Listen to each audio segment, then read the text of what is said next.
selenterados, ou eu posso chamá-los de quinidários. Por que selenterados?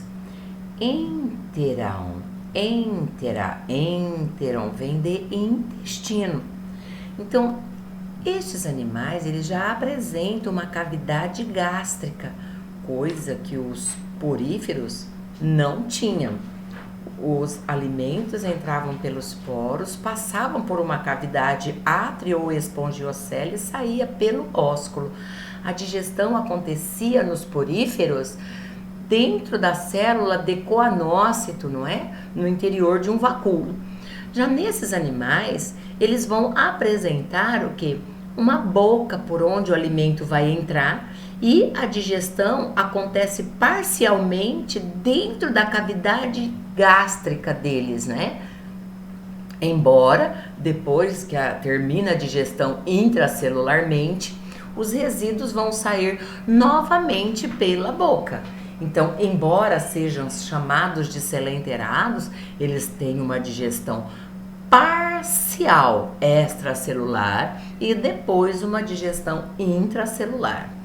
Ou por que eu posso chamá-los de quinidários? Quinidários porque estes animais são muito temidos nas praias. Eles são animais que se defendem devido a uma substância que é produzida por uma célula chamada de quinidoblasto, uma substância de natureza urticante, queima, né? Então, esses animais, inclusive, eles utilizam essa estratégia de liberar essa substância urticante para fazer a sua defesa, bem como para caçar.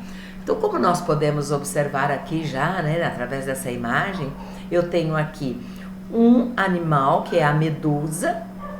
Ela se movimenta, ela teria aqui as suas baterias de nematocisto e ela tem esse formato aqui, né? É a medusa. E eu tenho aqui uma anêmona. A anêmona, ela também vive fixo, podendo se deslocar só quando ela se sente incomodada, um animal está querendo aqui se alimentar dela, então ela acaba se deslocando. Então a anêmona, ela se caracteriza como um animal que vive fixo e, portanto, com forma de pólipo. Aqui eu tenho uma hidra, né? E como nós podemos observar, essa hidra também já está o quê? Se reproduzindo. Olha o brotinho aqui, já formaram aqui seus tentáculos. Depois ele se desprende do corpo da mãe. Tanto a anêmona quanto a hidra são animais que vivem fixos, então são chamados de animais que em forma de pólipo. Já a medusa, que nada livremente, e inclusive quando ela contrai aqui o corpo, ela armazena água, e ela libera a água que armazenou, e ela é impulsionada para a frente. Então ela se movimenta por propulsão de jatos d'água. Sendo assim, essa medusa que tem vida livre, olha, ela é vida livre, então ela já não tem mais forma de pólipo, mas forma de medusa. Então, gente, selenterados porque surge uma cavidade digestiva. Quinidários porque tem célula urticante, mas são animais que podem apresentar formas de pólipos e formas de medusa. Bem, então esses animais do filo Quinidária, que também são chamados de selenterados, eles são caracterizados pela presença da célula de quinidoblasto. Olha, aqui tem uma célula de quinidoblasto. No seu interior é produzido a substância urticante, e aí esta célula, olha, ela tem aqui o seu núcleo e aqui ela tem a bateria, né, onde é produzido a substância urticante, e aqui ela tem um filamento que fica todo espiralado. E temos aqui uma estrutura que lembra o gatilho do revólver. Quando o corpo da medusa contrai, esse gatilho acaba disparando quem?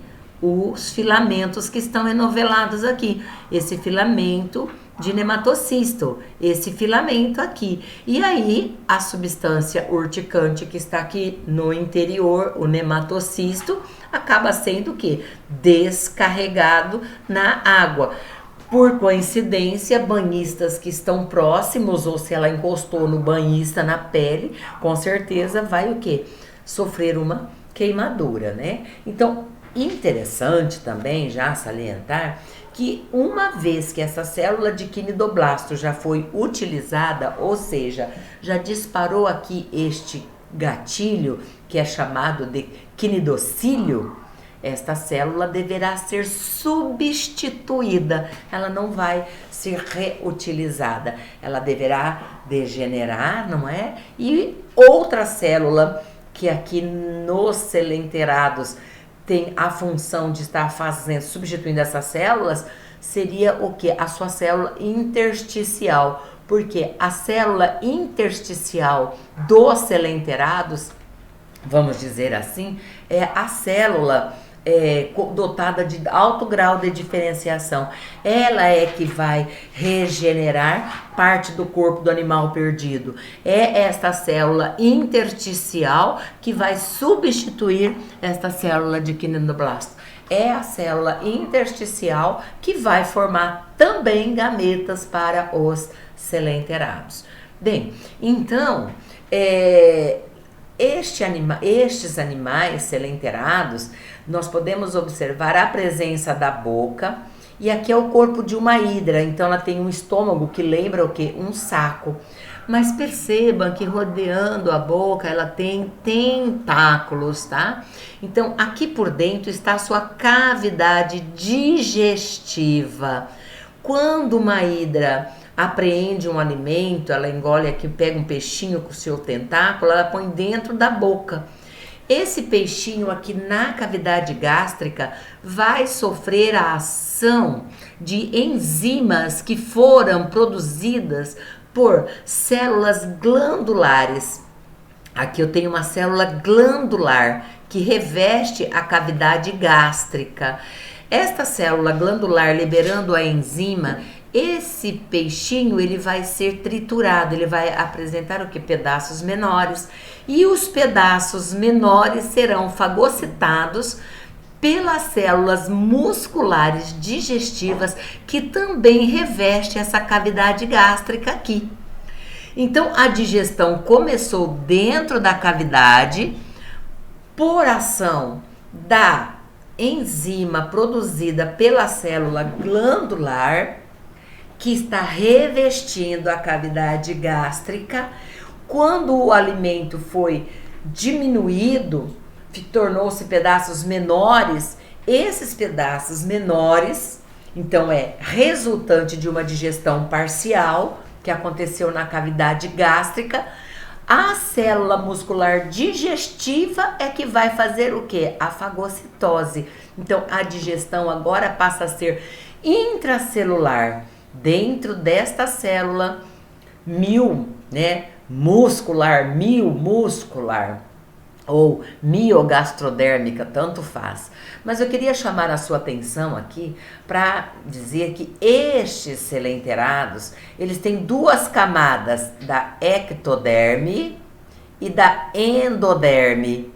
A endoderme deles é que reveste a cavidade gástrica, e as células da endoderme são todas estas aqui, olha. Então aqui eu tenho um animal em corte, ou seja, um corte do tecido desse animal.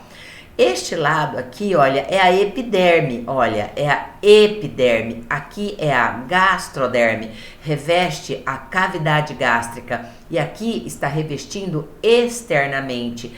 Entre a ectoderme e a endoderme, ou seja, a gastroderme, temos uma camada que é a mesogleia ou gleia ou mesênquima.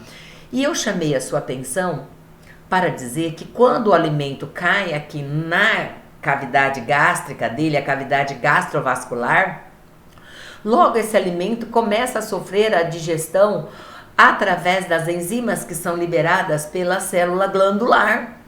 Mas esse alimento se quebra parcialmente, sendo ele em seguida fagocitado e digerido por esta célula, né?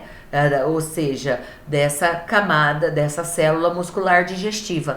Então, além de ter essa célula ou seja, célula muscular, além de ter essa célula glandular na gastroderme, também vamos encontrar a célula sensorial. Esta célula sensorial aqui, olha, da gastroderme, ela é uma célula que recebe o que? Os estímulos. Chegou o estímulo, então a glandular tem que liberar a enzima para iniciar a digestão extracelular, que como nós já sabemos, depois ela termina intracelular. Por isso que os selenterados têm digestão extra e intracelular. Mas além da célula sensorial, né, dessa célula sensorial aqui, também vamos encontrar a célula intersticial. Porque a célula intersticial dentro da cavidade gástrica, eu disse a vocês que a célula intersticial, ela faz a regeneração. Ótimo! Então, se houve lesões das células da cavidade gastrodérmica, essa célula intersticial aqui, olha, ela vai regenerar essa parte. Porém, também temos que lembrar que esta célula intersticial, ela pode originar os gametas. Então, é comum encontrarmos nas medusas gônadas dentro da cavidade gástrica, assim como nos selenterados, que é a anêmona do mar, como a anêmona do mar, que pertence à classe dos antozoários. Também dentro da cavidade gástrica, nós vamos encontrar as gônadas. As gônadas produzem o que? Os gametas, masculino e feminino. Então, vai ter medusa macho, vai ter medusa fêmea, vai ter anêmona macho, vai ter anêmona fêmea. E são as células intersticiais delas que irão formar os seus gametas. Então, as células da cavidade gástrica, ou seja, as células da gastroderme, é a mesma coisa que se eu falasse quais são as células da endoderme. Então, é a célula glandular, a célula sensorial, a célula que é a miogastrodérmica ou célula muscular e a própria célula sensorial ou intersticial. Na ectoderme desses animais, nós vamos encontrar células sensoriais. Mas por que célula sensorial na ectoderme? Ela precisa sentir a temperatura da água, a correnteza da água, se tem banhista se movimentando, nadando e se movimentando, aí ele sabe que ele tem que se defender. A hora que ele vai contrair e disparar aqui o quê? A bateria de nematocisto. Então ele tem célula sensorial. Mas também tem na ectoderme célula intersticial. A célula intersticial da gastroderme, ela formava os gametas, originava as gônadas, fazia regeneração. Ela vai fazer a mesma coisa na ectoderme, porque, como eu disse, a medusa tem gônada interna, a anêmona tem gônada interna, quer dizer, tem gônada dentro da cavidade. Mas aqui nós temos uma hidra, e a hidra tem gônada externa. Então, quem forma a gônada externa é a célula intersticial que se encontra na ectoderme. Temos na ectoderme também a célula do epitélio muscular, ou seja, uma célula muscular, mas a célula muscular dela está próxima desta célula aqui, olha, que é uma de quinidoblasto. Olha aqui o seu quinidocílio, o gatilho, a bateria de nematocisto. Se esse animal aqui se contrair, por que ele se contrai? Porque a célula sensorial percebeu uma vibração diferente na água, uma pessoa se banhando. Então, imediatamente, essa célula sensorial manda uma mensagem para essa cadeia de células sensoriais que se encontra na gleia, estabelecendo uma conexão com a célula sensorial da ectoderme, com as células sensoriais da mesogleia, e estas células sensoriais da mesogleia estabelecem uma conexão com a célula muscular. Quer dizer, gente, é um efeito cadeia. Aqui capturou o estímulo, mandou para a gleia manda uma ordem para a célula muscular contrai e dispara o quinidocílio, que por sua vez libera o quê? O filamento de nematocisto, e a substância urticante vai queimar o banhista. Então vocês perceberam que esta célula de quinidoblasto aqui, que é a célula de defesa, só está presente na ectoderme. Então, fiquem atentos que quando eles dão essa imagem aqui, que é uma corte de um tecido de um selenterado, às vezes eles podem perguntar qual é a ectoderme e qual é a endoderme. Na ectoderme nós vamos encontrar o quê? A célula de quinidoblasto, que é esta aqui. Na lâmina seguinte, nós temos aqui a cavidade gástrica da anêmona. Olha, aqui está a boca, os tentáculos, aqui a sua curta faringe, e aqui observe que tem gônadas dentro da cavidade gástrica, que é dividida por septos maiores e septos menores, ó. Então aqui óvulos. Como eu disse para vocês, é a célula intersticial lá da endoderme que formou o que? Estas gônadas. Então a anêmona tem muitos tentáculos rodeando a boca, o que lhe confere um aspecto de flor. E aqui, gente, é o corte justamente na parte em que nós podemos observar as gônadas dela, né? Olha, presas aqui aos septos do corpo. Bem, estes animais, então, eles têm a ectoderme, eles têm a mesogleia e eles têm a endoderme, ou seja, a gastroderme, que reveste a cavidade gástrica. Tanto nas hidras quanto nas anêmonas, nós temos as gônadas internas, só nas medusas que as gônadas serão externas. Mas eu gostaria de lembrar vocês que a hidra, ela tem uma cavidade gástrica que parece um saco. Já a anêmona, ela tem uma cavidade gástrica cheia de septos. Lembre desta palavra, cheia de septos, ok? Então, nós podemos dizer que se o alimento foi capturado, os tentáculos jogam dentro da boca e parcialmente ele se quebra dentro da cavidade e a digestão depois termina dentro da célula muscular da gastroderme. Então, os selenterados são animais que têm uma digestão extra e intracelular, mas eles não têm ânus. As fezes, os resíduos da alimentação, a célula muscular joga novamente para dentro dessa cavidade gastrovascular aqui, ou gastrodérmica, e vai sair pela abertura que é a boca. Então eles têm boca e não têm ânus. Ou seja, a boca tem a função de ingestão, entra e sai, egestão. Então são animais com tubo digestivo incompleto. Porém, eles têm ectoderme, que eu chamei a atenção, dizendo que na ectoderme tem a célula de quinidoblasto e tem a endoderme, que é onde tem a célula glandular e tem a célula muscular que se encarrega de fazer a digestão. Lembre-se que a célula de quinidoblasto, uma vez utilizada, deverá ser substituída pelas células intersticiais. Bem, a ectoderme é que vai originar a epiderme, que vai revestir o corpo do animal. Já a gastrodérmica vai revestir a sua cavidade gástrica. E entre a ectoderme e a gastroderme, aquela camada gelatinosa que é a mesogleia, onde nós vamos encontrar aquela cadeia de células aqui nervosas, não é? Olha, por isso esse animal, comparado ao porífero, o porífero ele tem um sistema nervoso difuso. E aqui eu vejo que ele tem um sistema nervoso um pouquinho mais organizado, né? Tem os gânglios, tem essa cadeia de células nervosas na mesogleia. Então, lembrando que a célula sensorial está ligada a essas células sensoriais da gleia, a da epiderme está ligada à da gleia e a da gleia está ligada às células musculares. Então, aqui existe uma conexão neuromuscular, né? Olha, sensório neuromotor. Então, é um sistema nervoso um pouquinho mais organizado, mais complexo que os poríferos. Voltando aqui na organização estrutural, lembre-se da ectoderme, que tem as células de quinidoblasto, lembre-se da mesogleia, que tem a célula digestiva, a célula muscular que faz a digestão, e a célula glandular que vai produzir a enzima que vai digerir o alimento dentro da cavidade gastrodérmica.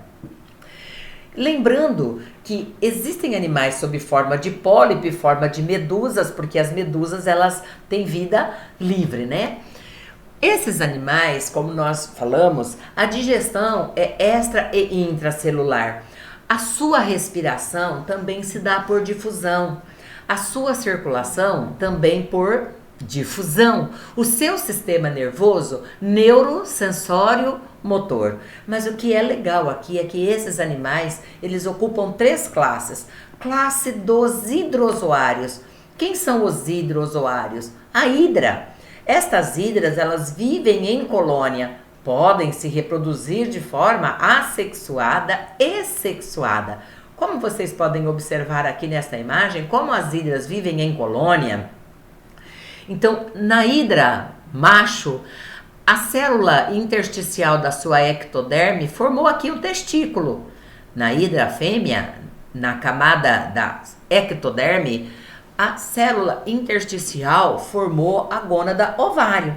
Quando chega a época de reprodução, rompe-se aqui a epiderme do testículo, né?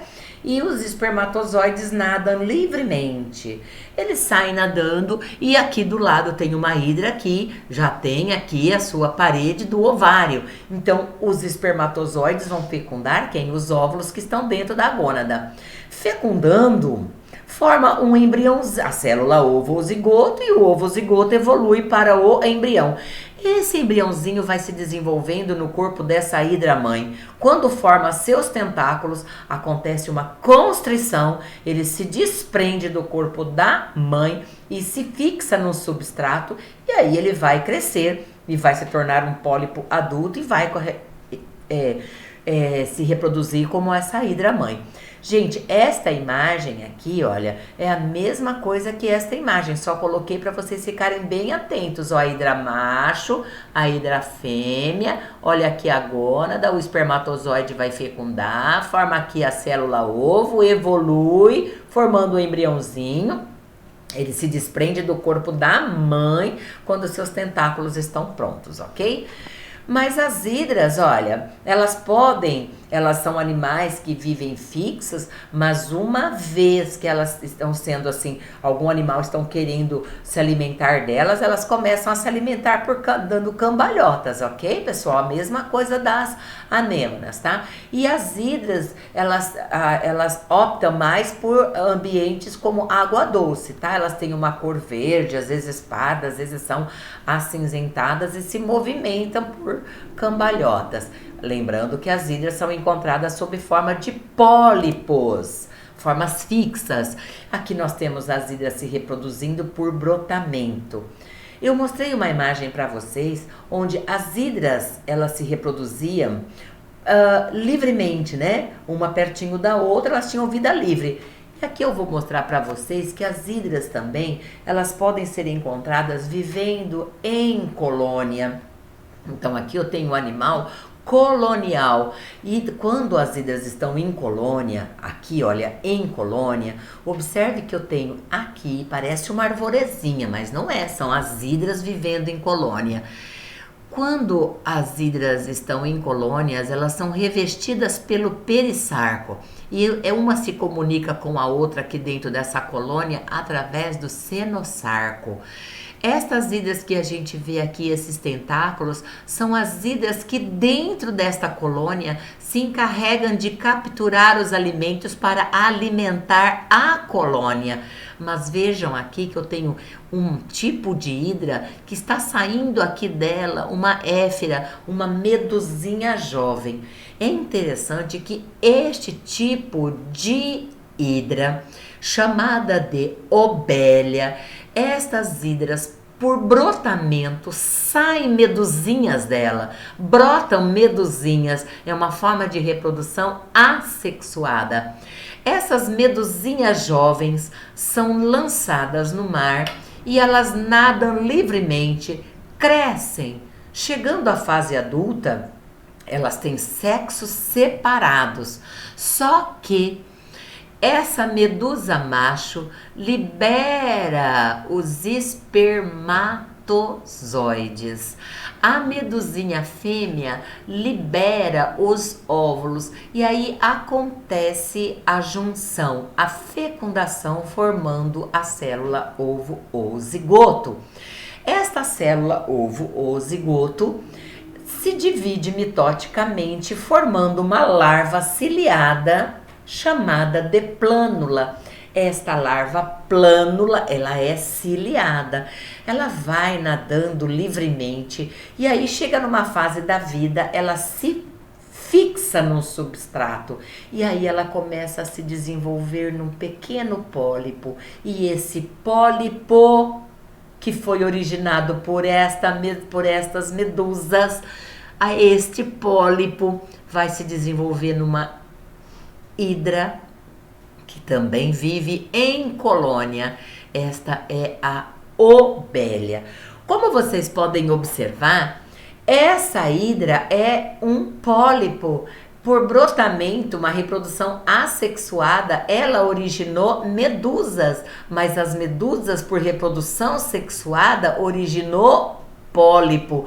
Então eu vejo que medusa origina pólipo, que pólipo origina medusa. Então existe nos selenterados o que nós chamamos de alternância de geração ou metagênese. Então as hidras podem se reproduzir assexuadamente, elas podem se reproduzir sexuadamente e ainda podem apresentar alternância de geração nesta hidra que vive em colônia, que é a obélia. Olha, esta é a hidra obélia. Aqui estão as hidras que se encarregam de capturar os alimentos, que são os gastrozoides. As hidras que delas brotam medusinhas, que são os chamados de gonozoides.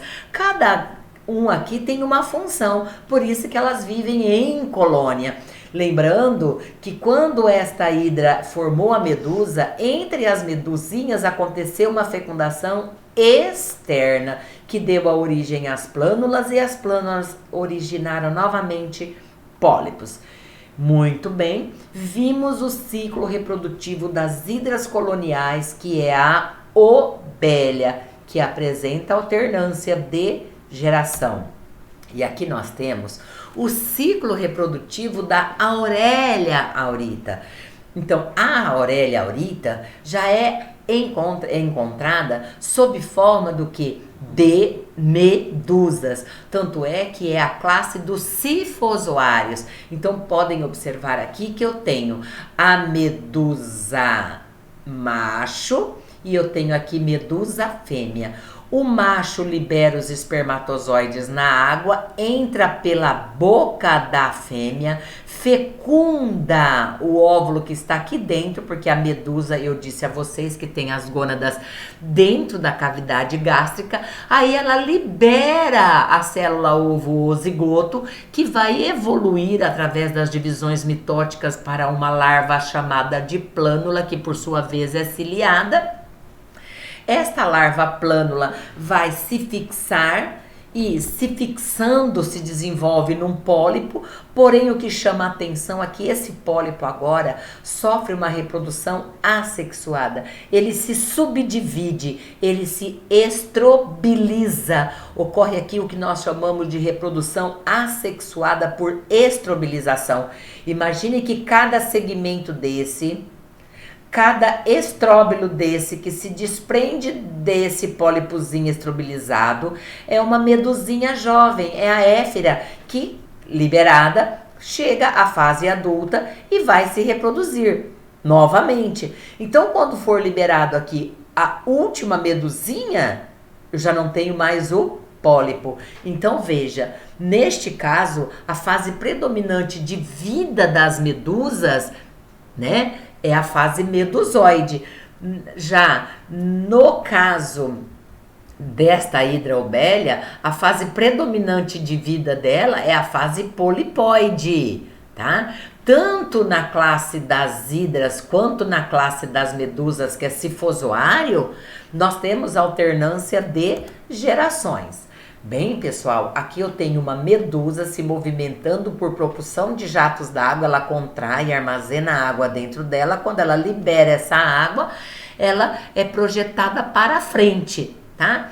Lembrando também que todos os selenterados também vão apresentar o que? Uma simetria radial. Posso dividir o corpo deles em várias partes, né, especulares. E eu tenho aqui um tipo de estrutura formada por pólipos e medusas, que é a caravela. Essa é a fisália. Então ela tem formas de medusa e formas de pólipo. Então ela tem esse formato aqui. Então esse é um animal polimórfico nosso. E aqui eu tenho que anêmonas, né? Olha, observem que as anêmonas têm tanto tentáculo que lembram crisântemo. Então são animais que têm muitos tentáculos rodeando a boca. Então, estas anêmonas que tem esse monte de tentáculos rodeando a boca, ela pertence à classe dos antozoários. Então, lembrando que as hidras pertencem à classe dos hidrozoários. As medusas pertencem à classe dos sifozoários e as anêmonas, bem como os corais, pertencem à classe dos antozoários, certo? E essas anêmonas não têm alternância de geração, porque tem uma anêmona macho, uma anêmona fêmea, ela libera o gameta, né, que vai fecundar e já vai formar a larva, e a larva já vai evoluir formando novamente uma anêmona. Então, as anêmonas, os cônjuges liberam os gametas, forma ali o ovo, o zigoto, o embrião, a larvinha, e já vai originar o quê? Um novo pólipo. Moçada, as anêmonas, ou seja, os antozoários, não sofrem alternância de geração. Não, eles só vão apresentar a fase polipóide. E não se esqueçam que os recifes de corais, os corais, são também antozoários. E hoje os recifes de corais estão sofrendo muito, né, com os esgotos industriais, né, que são águas muito quentes, que são liberadas. Então temos aí um fator que está influenciando nas cadeias, né, também alimentares. E os nossos recifes de corais, sobre eles nós temos ali uma diversidade de seres vivos que também ali são encontrados. Bem, encerramos aqui, portanto, o nosso assunto sobre os selenterados. Voltaremos aí com os próximos assuntos de plateumintos.